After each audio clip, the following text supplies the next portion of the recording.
नमस्कार मु संयुक्ता आज हेउछि आषाढ़ पूर्णिमा किंबा गुरु पूर्णिमा एवं व्यास पूर्णिमा मध्य कह जाए यहाँ आज दिनटी खूब स्पेशल खूब इम्पोर्टेंट खूब महत्वपूर्ण आज दिनटी कौन होता चलतु मु आपन को कहूँ आज दिनटी महर्षि व्यासदेवंकर जन्म होता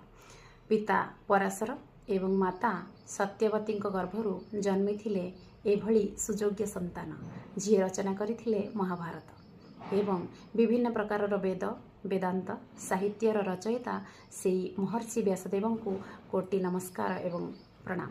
हिंदू साहित्य को रुद्धिमंत करिथिबा से व्यक्ति जनकर जन्मदिन को गुरु पूर्णिमा हिसाब रे पालन करा जाए एवं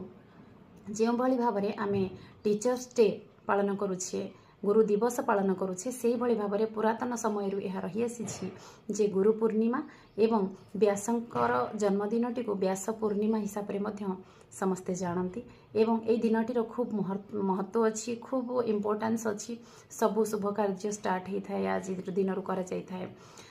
शिक्षार्थी माने विद्यार्थी माने निजर गुरु को कृतज्ञता ज्ञापन करिथांती गुरु दक्षिणा देइथांती विभिन्न प्रकार माध्यम रे गुरु को तृप्त करने चेष्टा करिथांती। आशा करुछि आपण मानक मध्य गुरु पूर्णिमार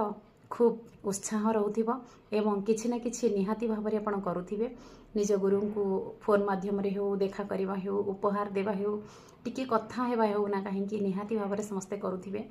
जेहेतु गुरु पूर्णिमार यथार्थता एते अछि निहाती भाव में केवल गुरु नुहंती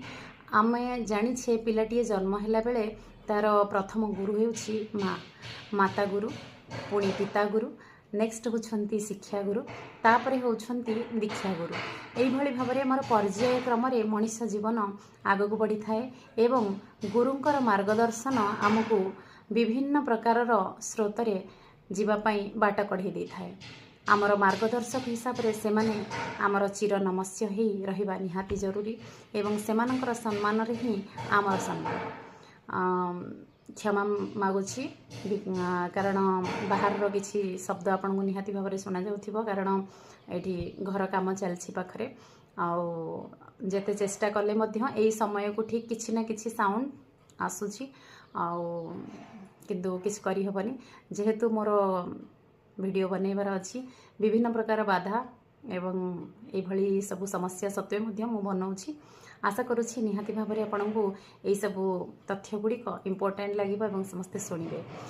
एबे मु आउ गोटे वीडियो रे मोर कविता को मु शुणेबी गुरुंक पई से व्यासदेवंक पई आशा करुँची निश्चय भाव में भल पाइबा देबे।